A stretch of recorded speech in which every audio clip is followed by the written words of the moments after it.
Hi everyone, welcome to another walk around video.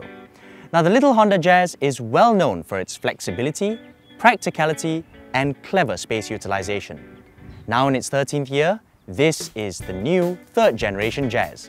Honda says it's everybody's kind of car. So let's see what they're on about.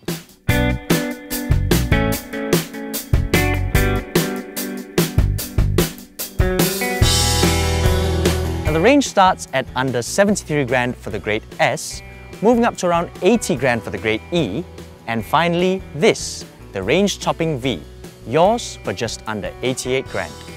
If you remember, the previous generation Jazz V went for close to 110k, so to have this one well under 100 is fantastic. It's also a couple of grand cheaper than the equivalent Honda City, so it's off to a great start.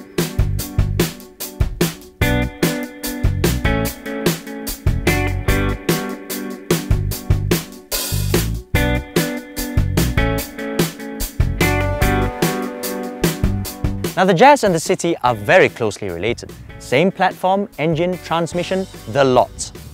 This 1.5-litre iVTEC engine is the same as before, making nearly 120 horsepower and 145 Nm of torque. But say goodbye to the old 5-speed auto and say hello to a CVT gearbox. The good news is, it's claimed to return 17.8 km per litre compared to the City's 17.5. Looks-wise, this is worlds apart from the old cutesy Jazz. It's now more masculine and aggressive. Like the City, this comes with Honda's new design language. So whether you like it or not, future models are going to look like this. Just got to get used to it.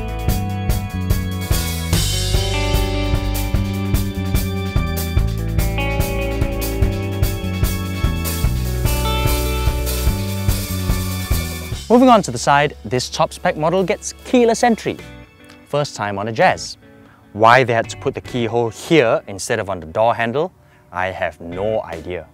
There's a super deep crease that goes all the way to the tail lamps, and coupled with snazzy 16-inch alloys, you have a car that's both edgy and striking to look at. Rear brakes, yes, drums. But as we proved in our driven episode with the City, with a car of this size and weight, that's quite alright.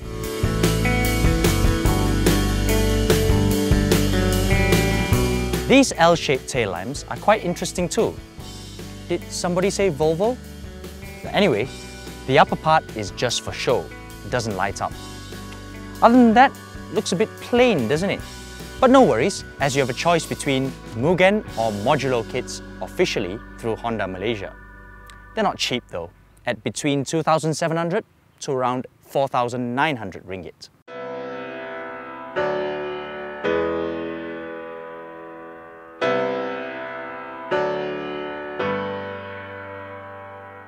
Open the tailgate and you have 400 litres of boot space. That's nearly 70 litres more than the old Jazz and bigger than anything else in the class. Of course, you can easily fold the back seats down for more space. The sill is so low and the aperture is so wide, you can fit a washing machine in there.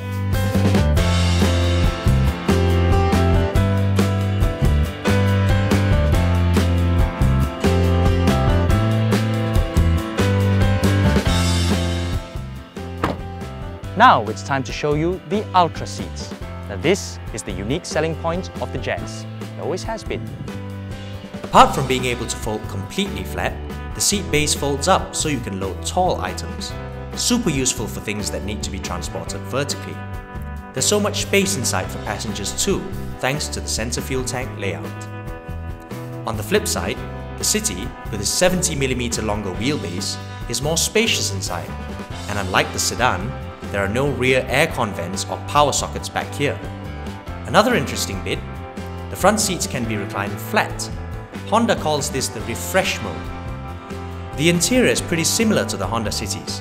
Less shiny trim, but you still have the touchscreen, touch panel climate controls, piano black trim and soft passenger side dashboard with fake stitching. Econ mode and cruise control are available on the City, but not here. No shift paddles or reverse camera either. Navigation? Yes, if you pay an extra 3,200 ringgit. You get a third-party developed system that looks different from this. Like the City, There's a power socket up front and 2 USB inputs. And of course, there's HDMI, so you can connect a mobile device to the screen through MirrorLink if you have an iPhone 5 or up. Through this system, whatever's on your phone is displayed on the 7-inch screen. But that's all it does, because you can't control anything through the big screen. And if you're thinking of using apps like Waze or Maps on it, forget it, because as soon as you release the handbrake, the MirrorLink stops working.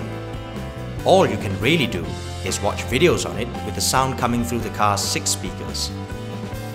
As for safety, yes, this Jazz V has got stability control, back seat ISOFIX and 6 airbags.